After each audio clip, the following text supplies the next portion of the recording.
Hey YouTube, welcome back to the channel. I promised this video a while back and just now getting a chance to get around to it, but this is my 2009 Shelby GT500. I've recorded a couple videos in this, and I know the sound quality wasn't that great in it, but I wanted to kind of make a video to let y'all see her in her entire glory. So there's a lot of meaning and a lot of story behind this car. Even though I just happened to come across it, Mom had a 67 Mustang 289 3-speed that I practically grew up in, and of course, when Mom passed, I was in the market for a Corvette, and just something in my gut says check on Shelby. And because I'd actually priced insurance on a 2019 Bullet Mustang and a 2024 C8, and with the C8, the insurance on the 2019 Bullet was actually going to be $200 more a year on insurance than the C8. So the C8 was actually winning, and forgot to unlock it. Get me. But the C8 was actually winning, and something in my gut says check on a Shelby. So I did a search, and in my area I did a search of within a certain dollar range and under a certain mileage point.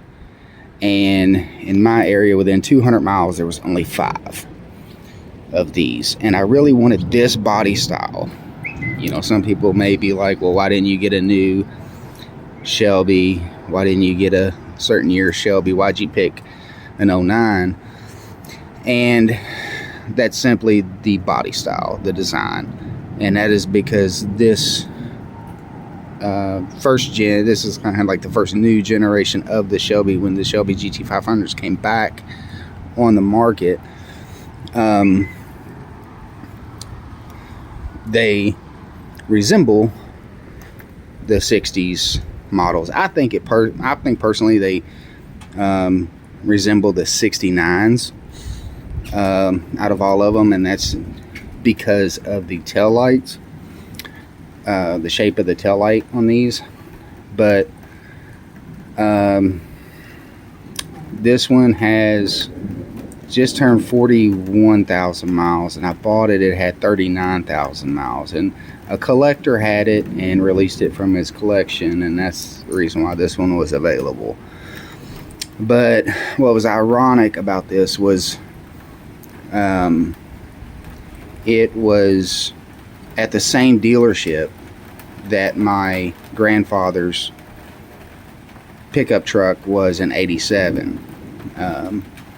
The last pickup truck my grandfather bought was an '87 F-150, and he had it all the way up until he died. And we just recently sold it from their estate, but he actually bought it at the same dealership that had this Mustang, and or this Shelby rather. So I kind of thought it was meant to be.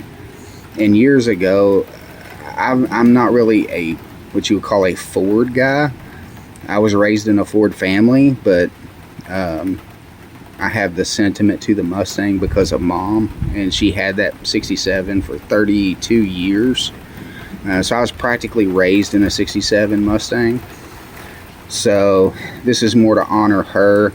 I have a custom plate that's not in yet for it, but it's going to have Mom's name on it, as on the plate. But real quickly, I'll turn around and show you kind of how it all ties in together. Here on this wall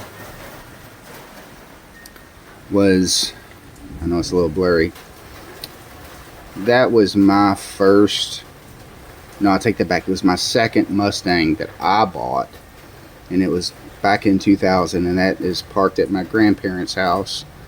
Took it down there to show it off to them. Now that was a V6 Mustang. I couldn't afford a GT back then. I was, I don't know, 19 or 20 years old.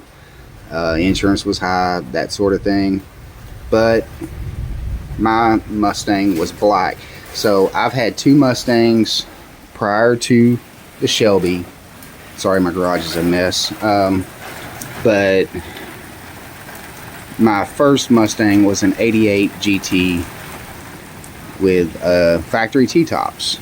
And I was young and didn't have the mechanical knowledge that I have now, or the automotive knowledge, and I didn't know just how rare that car was that I had.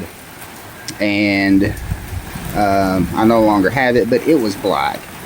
So black in Mustang is kind of my color, and so the black kind of tied in there. But of course it's pouring down rain, or I'd give you an interior shot. But if you've seen from the interior in my videos, my interior is just black with red inserts, and the interior looks just as good as the outside. 6-speed manual Tremec. But just want to give you kind of a loop around, let you see the whole car instead of just the interior. Anyway, God bless y'all, have a good day, and want to give you the story behind Betty. That is the name of my Shelby, Betty. Alright, y'all have a good day.